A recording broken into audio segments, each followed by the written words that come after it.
The warning klaxons echoed through the Zephyrian research station as Commander Thexval watched the ancient human cryopod systems flicker back to life.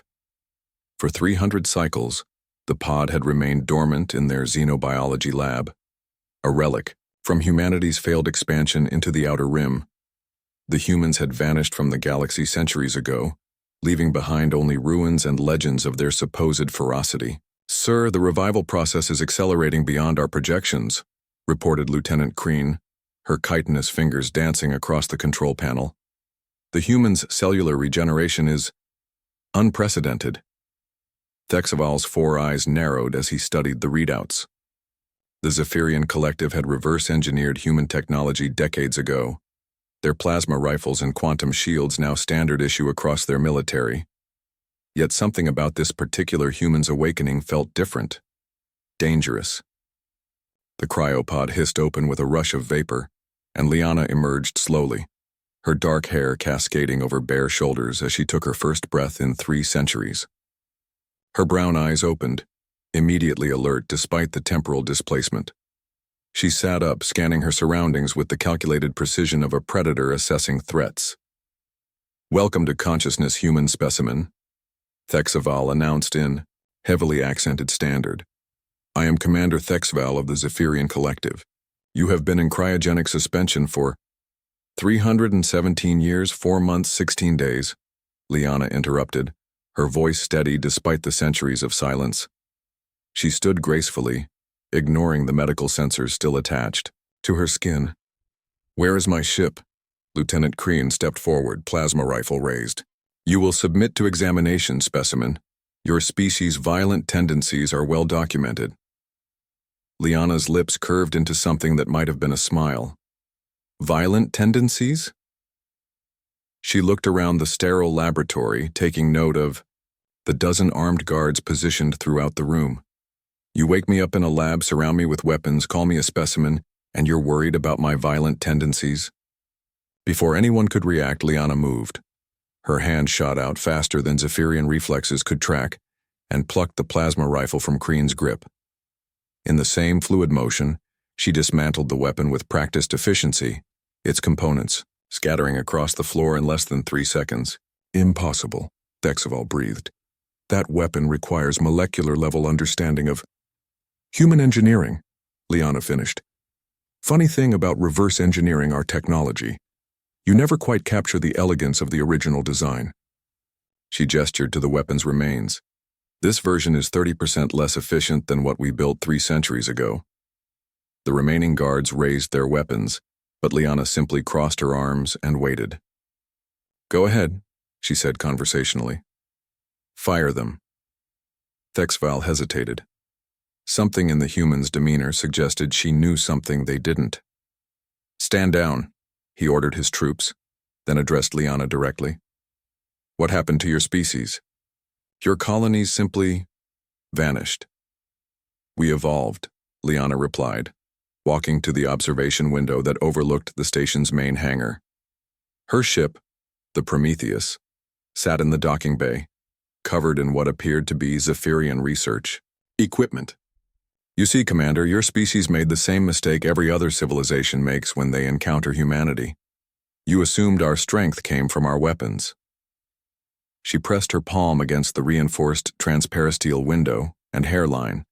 Cracks began to spread from the point of contact. The Zephyrian stepped back in alarm as the fractures grew, defying the material's rated strength. "During our expansion, we encountered species like yours. Technologically advanced, militarily superior in numbers. We fought wars with plasma rifles and quantum shields just as you do now. But war has a way of accelerating evolution." The cracks in the window spread faster now, creating an intricate web pattern. "We discovered that our true weapon was never our technology.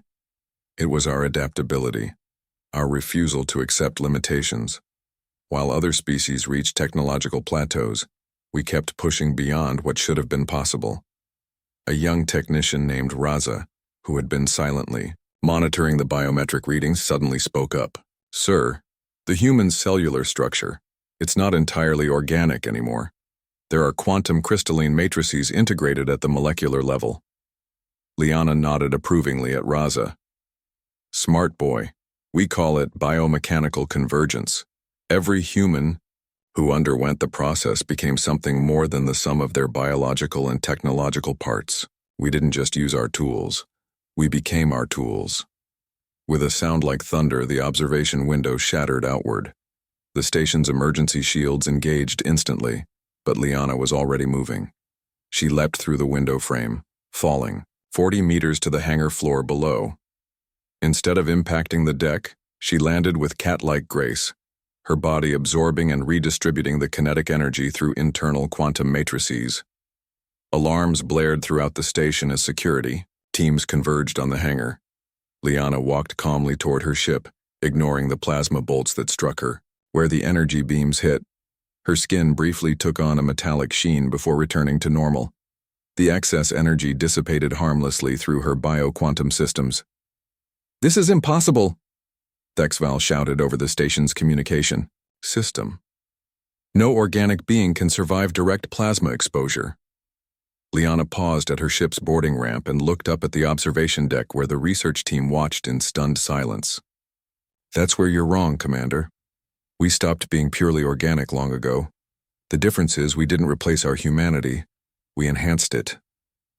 The Prometheus's systems came online at her approach, responding not to any external command, but to her quantum biological signature. The ship's hull began to shift and reconfigure itself, adaptive armor plates sliding into optimal defensive positions. "Your species spent 3 centuries studying our abandoned technology," Liana called out, her voice carrying clearly through the hangar despite the distance. "But you never understood the most important lesson. Humanity's greatest strength isn't what we build, it's what we become." As her ship's engines powered up with a deep harmonic thrum that seemed to resonate in the bones of every being on the station, Liana turned to address them one final time. "We didn't vanish, Commander. We transcended. And now, after 3 centuries of preparation, we're coming home." The Prometheus lifted off with impossible grace, its biomechanical pilot already interfacing with navigation systems that operated on principles the Zephyrians had never imagined. As the ship disappeared into hyperspace, leaving only quantum wake patterns that would puzzle xenobiologists for decades, one truth became clear: humanity had returned, and they had become something far more dangerous than their weapons had ever been.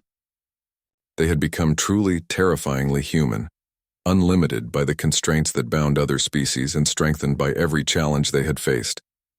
In the aftermath, young technician Raza would spend years studying the quantum biological samples left behind, eventually becoming the galaxy's leading expert on human evolution. His research would prepare the collective for humanity's inevitable return, not as conquerors with superior weapons, but as something far more remarkable: a species that refused to accept any limit on what they could become.